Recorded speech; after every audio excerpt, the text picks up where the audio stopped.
Beneath her whispered instructions and diet of stale coffee, the simulator instructor was entirely dismissed by the hotshot recruits. They dubbed her the Ghost of Room 4, assuming she was nothing but a washout. None of them realized this quiet woman held more combat kills than their entire roster combined, until the squad's golden boy stumbled upon the truth. Nellis Air Force Base in August was a special kind of hell. The heat didn't just radiate, it pressed down like a physical weight, making the tarmac shimmer and bending the horizon into a watery blur. In Room 4 of the Advanced Tactical Training Center, the air conditioning rattled, blowing tepid air over 30 of the Air Force's most promising young egos. At the front of the room stood Robin Foster. She didn't look like a fighter pilot. She looked like a substitute math teacher who had given up on the syllabus. Her flight suit was a size too big, bagging at the shoulders. Her hair, a dull brown, was tied back in a messy knot, and she had this habit of rubbing her left knee when she thought nobody was looking. She spoke in a flat, quiet monotone that forced the cadets to lean forward if they wanted to hear. Mostly, they didn't want to. The S-400 system doesn't care about your thrust-to-weight ratio, Robin said, tapping a dry erase marker against a crude diagram on the whiteboard. At 40 miles, a missile coming off the rail is traveling at Mach 4. If you rely on the Block 9 jammer, you will die. You have to put a mountain between you and the radar. Immediately. In the back row, a chair squeaked. Captain Ryan Mitchell was leaning back, combat boots resting casually on the edge of his desk. Mitchell was the squadron's golden boy. He had the jawline, the perfectly tailored flight suit, and a recent air-to-air kill over the Mediterranean that had effectively stamped his ticket to the Pentagon. They called him Havoc, though he preferred just Ryan. He was brilliant, instinctual, and entirely convinced of his own immortality. "With respect, ma'am," Ryan said, the ma'am dripping with polite condescension. "The manuals, the Block 9 will spoof an S-400 targeting radar 60% of the time. If I dump altitude and dive for the dirt, I bleed off all my kinetic energy. I'm a sitting duck for short-range SAMs. I'll take my chances with the jammer and punch through." A few of the younger lieutenants nodded. They worshipped Ryan. Robin stopped tapping the marker. She looked at the diagram. She didn't sigh. She didn't roll her eyes. She just stared at the messy blue ink for a long, quiet moment. 60%, Robin repeated. Her voice was barely louder than the rattling AC unit. "That means 4 out of 10 times, a 200-pound fragmentation warhead detonates 20 feet from your canopy. Shrapnel shreds the avionics. It tears through the ejection seat rails. You won't even be able to pull the handle. You will ride a burning piece of aluminum into the ground." She turned to look directly at him. Her eyes were grey, flat, and remarkably empty. The manual was written by an engineer in Maryland who has never smelled burning jet fuel. You dive, or you die. She turned back to the board and erased it. "Class dismissed. Simulators in 30. Ryan dropped his boots to the floor. A muscle twitched in his jaw. He didn't like being corrected, and he especially didn't like being corrected by a woman who looked like she couldn't handle the G-force of a commercial flight taking off, let alone a dogfight. Over the next 3 weeks, Robin became the bane of Ryan's existence. The Advanced Tactical Sys culminated in a simulation dubbed the Meat Grinder. It was an extraction escort mission. Low altitude, hostile territory, overwhelming enemy air superiority. It was designed to teach pilots how to manage task saturation. It was designed to break them. Ryan had run it 4 times. He had died 4 times. Inside the simulator dome, the darkness was absolute, save for the glow of the multifunction displays. Ryan's hands were slick with sweat inside his Nomex gloves. His breathing came hard and fast through the oxygen mask. "Warning! Warning! Missile launch!" The computerized voice was devoid of panic. "Deploying flares. Braking hard, right?" Ryan grunted, hauling the stick back. The G-suit inflated, squeezing his legs. Over the headset, Robin's voice filtered in, unbothered, bored even. "You're bleeding energy, Captain. You have 2 bandits closing from your 6. Distance, 8 miles. "I see them!" Ryan snapped, his eyes darting across the radar warning receiver. He rolled the jet inverted and pulled, trying to drag the pursuing bogies into a descending turn. It was a classic textbook defensive maneuver. It was flawless. It also wasn't going to work. "They have an altitude advantage. You're giving them the angle," Robin said softly. "Pull up. Turn into them." "If I pull up, I'm a massive radar cross-section," Ryan yelled, banking hard as the warning tones in his headset turned from a steady beep to a frantic, high-pitched squeal. "Turn into them, Ryan. Now." He ignored her. He held the dive, waiting for the perfect moment to snap roll and force an overshoot. He watched the digital altimeter unwind. 5,000 feet. 4,000. "Warning! Warning!" A deafening digital explosion rocked the headset, followed immediately by the screens going dead. Blackness. "You're dead, Captain," Robin's voice crackled. "Again!" Ryan ripped the oxygen mask off his face and slammed his fist into the canopy rail. He popped the hatch and climbed out of the sim dome, his face flushed, chest heaving. Robin was sitting at the instructor console, sipping from a styrofoam cup. She didn't even look up as he stormed over. "That scenario is rigged," Ryan said, planting both hands on her console, leaning over her. The turn radius on those bogies was impossible. They defied physics. They flew exactly how a Sukhoi 35 flies when it dumps its external tanks, Robin replied, eyes on the telemetry data. "You flew the manual. The manual got you killed." "And what would you know about it?" Ryan hissed, the frustration finally boiling over. The room went dead silent. The other recruits in the bay stopped talking. "You sit here in a dark room, handing out failing grades. When was the last time you pulled Gs? When was the last time you had a live weapon off your rail? You're teaching a combat course, Foster, but you aren't a combat pilot. You're a ghost." Robin paused. She lowered the styrofoam cup.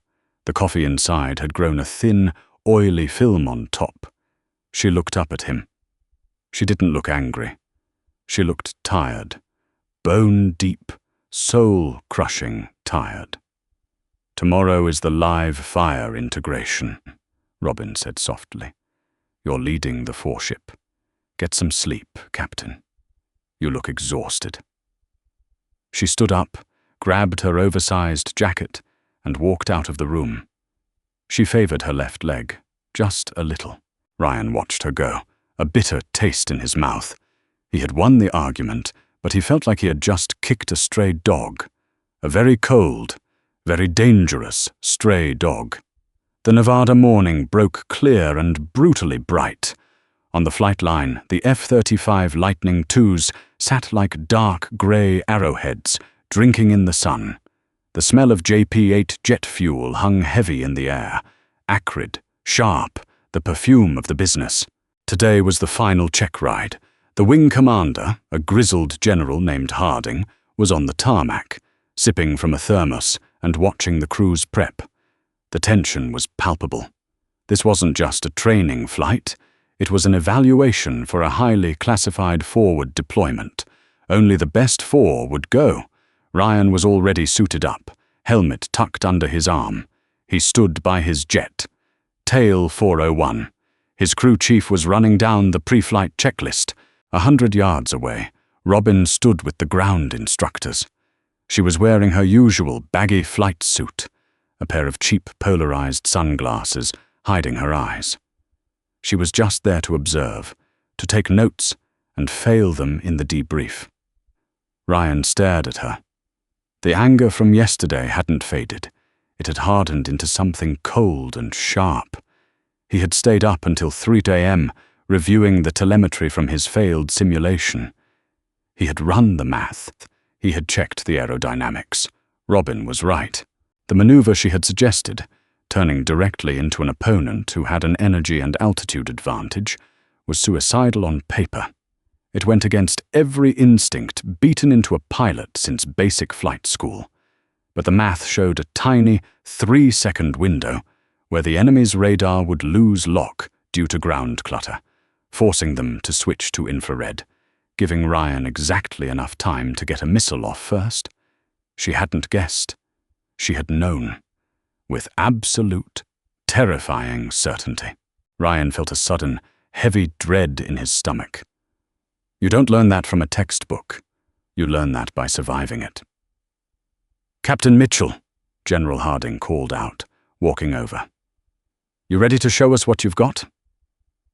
"Yes, sir," Ryan said automatically, but his eyes flicked back to Robin.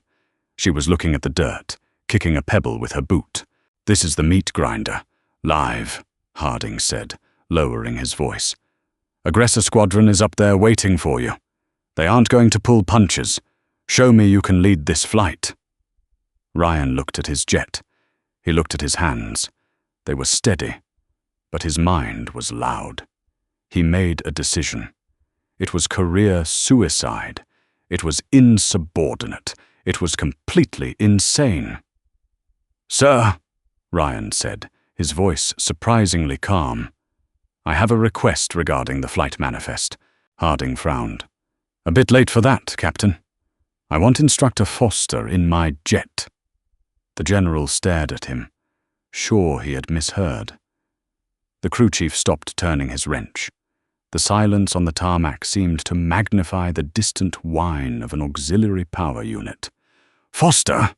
Harding barked, a harsh laugh escaping him. "Foster is a simulator tech. She hasn't been cleared for live flight in 5 years. She's a combat instructor, sir." "And she failed me yesterday," Ryan said, his voice carrying over the noise of the flight line. Several heads turned. "She told me my tactics were flawed. I told her she was a desk jockey who didn't know what it felt like to be in the shit." Ryan turned away from the general and started walking. He walked straight across the concrete, closing the 100 yards to where Robin stood. The other instructors parted like water. Robin looked up as he approached. She didn't take off her sunglasses. Ryan stopped 2 feet from her. He looked down at her. He didn't see a washout anymore. He saw the way she held her shoulders, the way she scanned the flight line. Not like someone looking at airplanes, but like someone calculating blast radiuses and exit routes. "You said the manual was written by an engineer who never smelled burning jet fuel," Ryan said. His voice was loud enough for the general, who was jogging over, to hear. Robin remained silent. Ryan held out his custom-molded helmet. It cost $250,000. It was keyed to his jet, his biometrics, his life. "Show me," Ryan said. Robin looked at the helmet. "Captain, you're out of line. You told me to pull up into a superior force. You told me to defy gravity, physics, and 50 years of dog-fighting doctrine." Ryan pushed the helmet closer to her chest. "If you're so damn sure it works, you fly the check ride. You lead the 4-ship. "Mitchell, stand down!" General Harding arrived, red-faced and furious. "What the hell kind of stunt is this?" "It's not a stunt, General." Ryan didn't break eye contact with Robin. "If we deploy using my tactics, we might die. If we deploy using hers, I need to know they work. I need to see it." He lowered his voice, speaking only to her now. "You aren't a ghost. Stop pretending." Robin stared at the dark visor of the helmet. The silence stretched. The Nevada heat baked the concrete beneath them. Slowly, deliberately, Robin reached up and took off her cheap sunglasses. Ryan saw her eyes clearly for the first time. They weren't empty. They were ancient. They held the kind of cold, calculated violence that makes men freeze in their tracks. He noticed for the first time a jagged, pale line of scar tissue running from just behind her left ear down beneath the collar of her undershirt. A burn scar.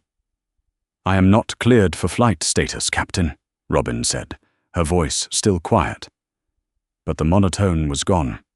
It had an edge now, like a straight razor hidden in silk.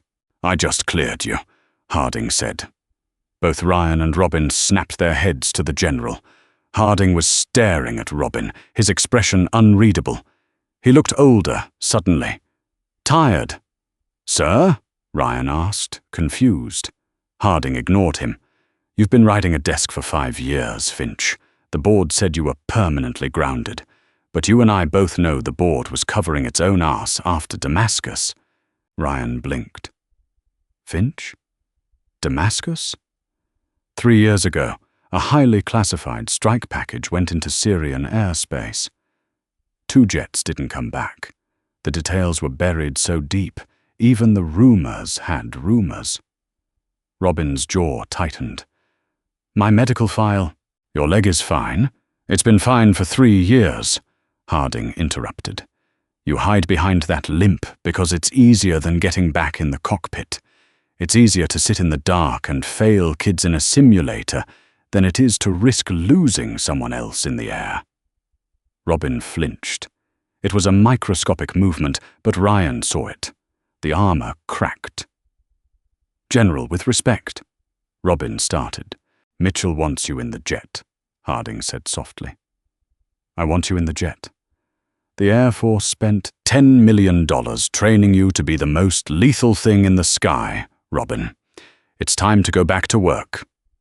Harding turned and walked away, leaving the two of them standing in the blistering sun. Ryan held the helmet out again. His arm was getting heavy. Robin looked at him. She looked at the F-35 waiting on the tarmac. It looked like a caged animal. She closed her eyes for a brief second, took a slow, jagged breath, and let it out. When she opened her eyes, the substitute math teacher was gone. She snatched the helmet from Ryan's hands. "You're flying my wing, Mitchell," Robin said, her voice snapping like a whip. "Get in a spare jet, and if you fall behind, I will leave you up there." Ryan felt a sudden surge of adrenaline, sharp and terrifying. He grinned. "Yes, ma'am?" Robin turned and walked toward tail 401. There was no limp. Her stride was purposeful, eating up the concrete. She didn't look back. She didn't need to. Ryan ran for the backup jet, his heart pounding a frantic rhythm against his ribs. The ghost was real. And she was about to show them how to haunt the sky. The canopy came down with a heavy, pressurized hiss, locking Robin into a world she hadn't touched in 1,800 days. The silence inside the cockpit of an F-35 is unnatural. It smells like cold circuit boards, ozone, and the stale sweat of the last pilot who sat in the seat. Robin strapped into the ejection seat, her fingers moving with a frantic, terrifying muscle memory. She didn't need to look at the switches. Her hands knew where to go. They had known for a decade. She plugged in her comms lid. The digital displays flickered to life, casting a harsh green-blue glow over her face. "Tower, this is Viper 1-1. Systems green. Requesting taxi." Her voice sounded strange in her own ears. It wasn't the flat, lifeless monotone of room 4. It was sharp, clipped, alive. "Viper 1-1, Tower. Cleared to taxi. Welcome back to the land of the living, Finch." Robin didn't reply. She advanced the throttle. The massive Pratt & Whitney engine behind her spooled up with a low, bone-rattling vibration that traveled up her spine. 5 years of sitting in dark rooms, drinking terrible coffee, and watching kids make the same fatal mistakes. 5 years of punishing herself for a desert sky halfway across the world. She taxied to the runway, Ryan tucked neatly in the backup jet just behind her right wing. Viper 1-2. Ryan's voice crackled over the secure channel. He sounded nervous. Good. Ready on your mark. Keep your spacing tight, Mitchell. If you drift, you die. Robin pushed the throttle past the detent into full afterburner. 43,000 pounds of thrust kicked her in the chest. The jet leapt off the concrete, the acceleration pressing her deep into the seat. The G-suit instantly inflated around her calves and thighs, squeezing hard to keep the blood in her brain. She kept the nose low, building airspeed, ripping across the desert floor at 500 knots before pulling back on the stick and punching a hole in the Nevada sky. The physical toll was immediate. Her neck screamed in protest. Her core muscles, soft from years of inactivity, cramped instantly under the gravity load. She gritted her teeth and forced her breathing into the short, sharp hiccups required to stay conscious. They leveled out at 20,000 feet. The meat grinder was waiting. On her tactical display, the data link painted a grim picture. 8 hostile contacts, F-16s painted in aggressor squadron colors, acting as enemy flankers.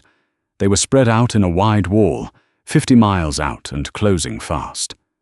Viper flight, I have spikes on the RWR, Ryan called out. They're locking us up. Range 45. Do we initiate the Block 9 jammer? Robin looked at the digital terrain map. Below them, the Nevada desert was scarred by a deep, winding canyon system. Negative 1-2, Robin said. We drop the floor. Follow me. She rolled the F-35 inverted and pulled the stick back. The jet plummeted toward the earth like a dropped stone. Jesus! Ryan yelled over the radio, but he followed, fighting to keep his nose pointed at her tail. The altimeter unwound with terrifying speed. 15,000, 10,000, 5,000. Finch, we're losing our kinetic advantage, Ryan protested, his voice strained under the G-load of the dive. Standard doctrine says, Forget the doctrine, Robin snapped. Level out at 500 feet. Hit the canyon. They leveled out so violently, the shock wave kicked up a plume of red dust across the desert floor. Robin banked hard left, throwing the jet into the narrow mouth of the canyon. The jagged rock walls blurred past the canopy at Mach 0.9. One mistake, one twitch of the wrist, and they would be a smear of burning composite material on the sandstone. Radar lock dropped, Ryan reported, breathing heavily. They lost us in the ground clutter. They didn't lose us. They're repositioning, Robin said, her eyes darting between the HUD and the sliver of sky above the canyon rim. They know we have to come up eventually. They're setting a trap at the exit. 2 bandits, waiting to drop on our heads. How do you know? Because it's what I would do. The canyon walls began to widen. The exit was coming up. 1-2, listen to me! Robin's voice was eerily calm, stripped of all panic. When we clear the rim, you will have a bandit dropping on your 6 o'clock. He will have a tone. Do not deploy flares. Do not dive. You pull up and you turn into his teeth. That's suicide. It's survival. Do it. They cleared the canyon rim. Instantly, the threat receiver in Robin's headset erupted into a frantic, high-pitched squeal. A solid radar lock. Spike! Spike! Bandit on my 6! Ryan shouted. Pull up, Mitchell, pull! Ryan yanked the stick back. Robin did the same. 2 F-35s clawed their way vertically into the sky, shedding air speed rapidly. Directly above them, rolling inverted to drop in for the kill, was the lead aggressor, F-16. Robin didn't look at her screens. She looked through the canopy glass. She found the grey silhouette of the enemy jet against the blinding sun. 9 Gs. Squeeze your legs, Robin grunted over the comms. She hauled the stick back and to the left. The jet groaned under the structural stress. The G-force slammed into Robin like a concrete wall. Her vision tunneled, the edges turning a fuzzy, static grey. Her chest felt like it was caving in. The blood drained from her head, fighting the pressurized suit. She didn't pass out. She just stared at the F-16. The aggressor pilot had expected them to dive for the deck. He had expected them to deploy countermeasures and run. He hadn't expected two stealth fighters to bleed all their speed and turn directly into his flight path. The geometry of the fight inverted in 3 seconds. The F-16 was traveling too fast. By the time the aggressor pilot realized what was happening, his closure rate was suicidal. He had to break off his targeting lock and violently jerk his jet sideways to avoid a mid-air collision. He overshot. Robin leveled out, her lungs burning as she sucked in pure oxygen. She didn't hesitate. She rolled right, dropping her nose perfectly onto the fleeing F-16's tail. The targeting box on her helmet visor turned a solid, lethal green. The tone in her ear went from a beep to a steady, high-pitched scream. "Fox 2, Robin whispered, thumbing the weapon release button. "Kill." The computerized umpire voice chimed in their headsets. "Aggressor lead. You are dead." "Holy shit," Ryan breathed over the radio. He had mirrored her maneuver perfectly. He was sitting right behind the second aggressor. Tone, "Fox 2, kill." The sky was suddenly very empty. Robin eased the throttle back. Her hands were shaking, not from fear, but from the adrenaline crash. Her flight suit was soaked with sweat, sticking to the seat back. Her neck throbbed. She looked out the canopy at the vast, blue emptiness of the Nevada sky. It was beautiful. It was terrifying. It was exactly where she belonged. "Viper 1-1, tower!" The radio clicked. It was General Harding. He sounded breathless. "Return to base. Check ride complete." "Copy, tower. RTB," Robin said. She looked over her right shoulder. Ryan's jet drifted up alongside hers, maintaining perfect formation. He didn't say anything over the radio. He just looked across the empty space between them and gave a slow, deliberate nod.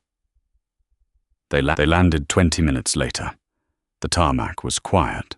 Robin popped the canopy. The blast of dry, searing heat felt incredibly good on her face. She unstrapped, her muscles trembling with exhaustion, and climbed down the ladder. Her left knee ached furiously, a phantom pain flaring to life, but she didn't limp. She refused to limp. Ryan was already on the ground. He had taken his helmet off and was waiting by the wing of her jet. He looked pale. He looked like a man who had just touched a live wire and barely survived. "The maneuver," Ryan said as she walked up. "It worked." "It works exactly once," Robin said, pulling off her gloves. "And only if you have the stomach to let a missile get within 2 miles of your canopy before you break." Ryan looked at her. He looked at the burn scar creeping up her neck. He finally understood what Harding meant. Damascus. It hadn't been a tactical error. Someone had locked onto her wingman, and Robin had deliberately turned into the teeth of the enemy to break the lock and take the hit herself. She wasn't a washout.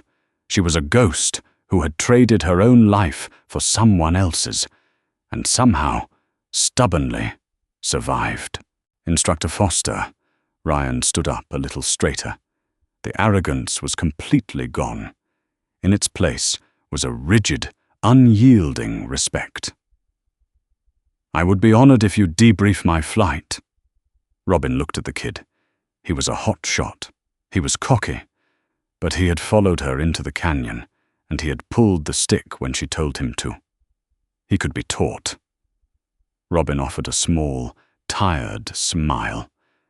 It didn't reach her eyes, but it was a start. "Simulator room in 30, Captain," Robin said, turning toward the hangars. "Bring coffee. The black stuff. Don't make me wait." If Robin's journey from a quiet instructor to a sky-dominating ace kept you on the edge of your seat, smash that like button right now. It helps the algorithm push these intense military stories to more aviation fans like you. What did you think of her insane canyon maneuver? Let me know your thoughts down in the comments. Don't forget to share this video with your squad and hit subscribe for more deeply human, high-G tactical storytelling every single week.